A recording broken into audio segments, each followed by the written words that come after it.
To me, that may be the most important role of postmodern values, to reach underneath the bedrock of our deepest assumptions and recognize it's alive, to reanimate our once dead, rocky, indifferent, material universe with the richness of life, the magic of consciousness, and the fullness of deep meaning, to revive the unwritten covenants of existence and saturate the universe with sentience. On that day, human history will hit an inflection point, and our underappreciated birthright as a multidimensional species that can traverse both the inner and outer cosmos will finally be realized.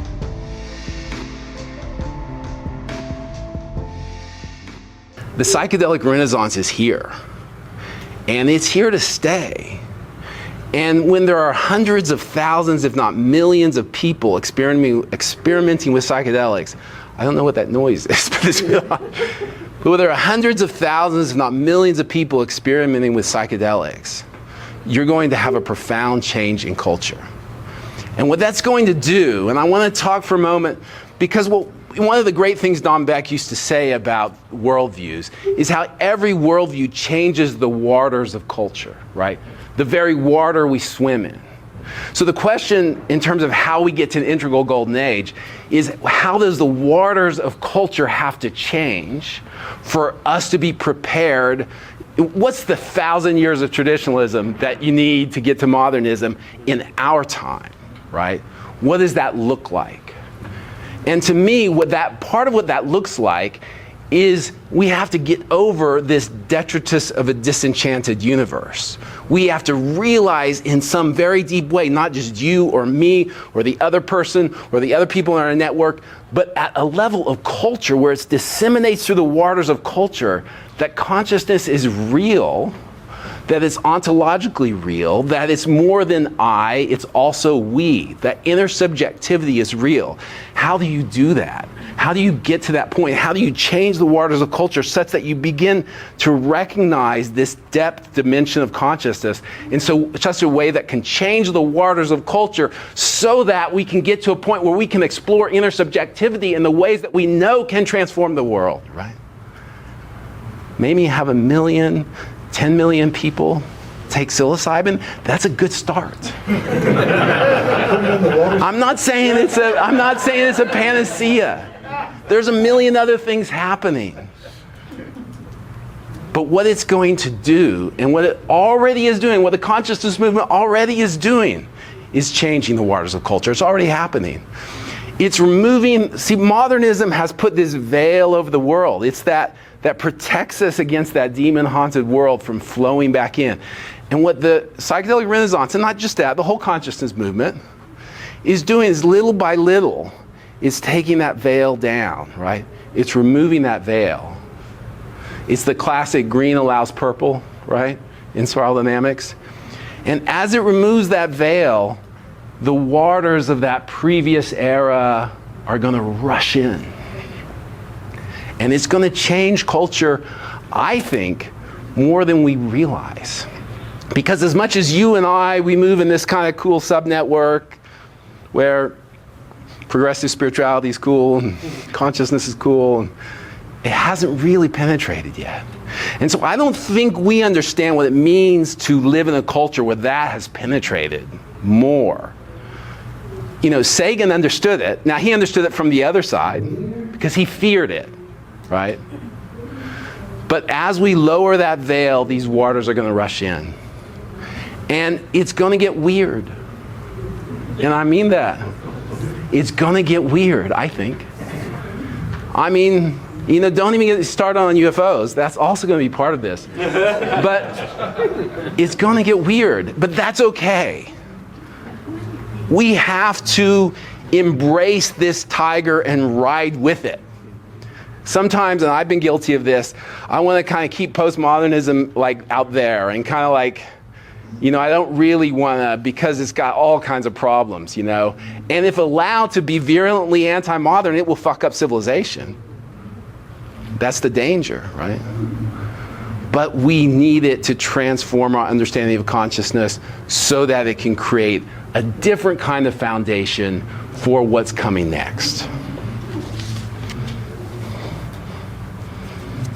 To me, that may be the most important role of postmodern values, to reach underneath the bedrock of our deepest assumptions and recognize it's alive, to reanimate our once dead, rocky, indifferent, material universe with the richness of life, the magic of consciousness, and the fullness of deep meaning, to revive the unwritten covenants of existence and saturate the universe with sentience.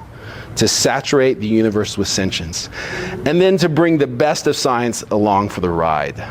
As above, so below, as before, so again. So the tip of that spear is the psychedelic renaissance. It may be something else in 30 years. It may play out, who knows, we'll see. But we need it to succeed. We need it to succeed. And that means we have to sort of ride that tiger, make sure that postmodernism is successful. And it hasn't been so successful at this point. And I think as integralists, we kind of have to embrace that weird, wild world, let the demons ride again, and try to make it as healthy as it can be. And that's a challenge. So that we don't go through 250 years. So that we go through 3 decades or whatever it has to be, right? Some of that will depend on how we ride that tiger. All right, so takeaways, 4 minutes. Thank you. So the takeaways from this brief talk are that we have to support healthy postmodernism, what I just said. We really need to think about that. And you know, in the Institute for Cultural Evolution, which Steve and I co-founded about a decade ago, we worked with a lot of beautiful, modernist-leaning theorists and thinkers, some of whom are doing great work in the world, right? And it was fantastic to meet many of them. And in addition to that, there's the whole group of theorists and thinkers that have been in reaction to the excesses of postmodernism. At one point they were called the intellectual dark web. I knew Eric Weinstein, who coined that term when he coined that term in San Francisco about 10 years ago or 8 years ago. And they were a reaction to the excesses of postmodernism. And that was a healthy antibody in culture to protect culture from the virulent anti-modernism of the postmodern movement, primarily the social justice movement. That was a healthy antibody, but I don't think it's healthy anymore. We can't just, we no longer just have when I was growing up, we had a traditional modern culture war. We have a to the death culture war right now between postmodernism and modernism, and it's not getting any better. So as integralists, we have to try to do more. And like 10 years ago, if you were like, well, green's got lots of problems, people were like, okay, well, I don't know what you're talking about really, you know. But now, this is part of the culture war. This has become ratcheted into place. So we have to think about how we go beyond that as integralists. I don't think that antibody is as healthy as it was maybe 6, 7, 8 years ago. So we have to support healthy postmodernism, because as much as I love that Jonathan Haidt's of the world, we did a conference with him, he's a beautiful theorist, and so many of these guys who are in that proto-integral modernist space, I want them to run the country, they're great. They don't get consciousness. They don't. And you can talk to, you're blue in the face, and they don't get that postmodernism as it could be a healthy thing. That's right. They don't get it. And I just feel if we're going to get to the other side of this bridge, we need to get that. And the integralists who I know and love and who get this thing in their bones, they've mostly, not always, but mostly come through the doorway of progressive spirituality. I'm not saying that always has to be true, but I think it's because they get something about consciousness in their bones. I think that's important. All right. Embrace the weird and the wild. And I laugh at this, and it is funny. I just think it's true. I don't think we realize. I think culture is going to get weird. It's going to be weird, and it's going to be wild, and it's going to be part of the journey. I don't think we've seen postmodernism really have its moment at the degree it's going to have its moment.